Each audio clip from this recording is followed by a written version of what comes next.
Bertrand,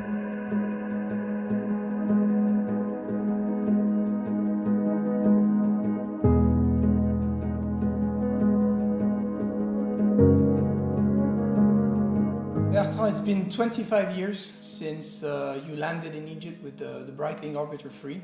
How do you look back years later on this adventure? I think there was the flight and the preparation.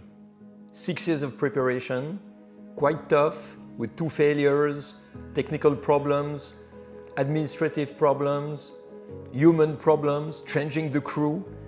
And then there was the flight, and the flight was really the cherry on the cake. It was not easy.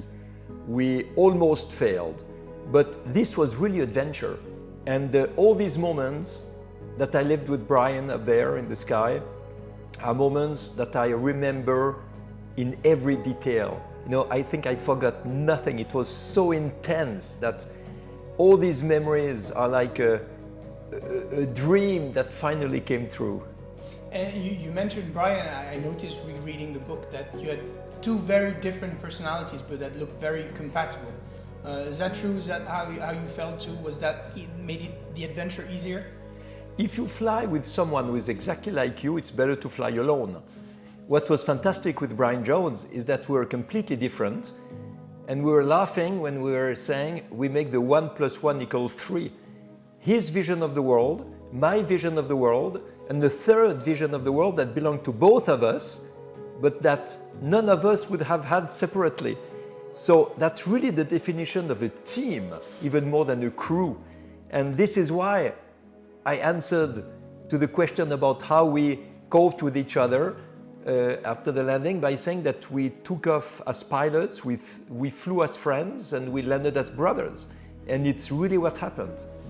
The Breitling Orbiter 3 captures the mind of people in a very different way than Solar Impulse. Have you noticed that too, and how do you explain it? Solar Impulse was a longer project. There were a lot of stopovers. It was much more technical, although probably it was more useful. But Breitling Orbiter 3 was an adventure for the people that happened in 3 weeks. It was the beginning of internet, so a lot of people were signing in to have a subscription to internet in order to follow this flight, a bit like a lot of people bought a television in 1969 to follow Apollo 11 landing on the moon. So I think it was more a romantic expedition, more like a dream, and people loved it. And it's true that a lot more people talk to me 25 years later about Breitling Orbiter than 7 years or 8 years after Solar Impulse.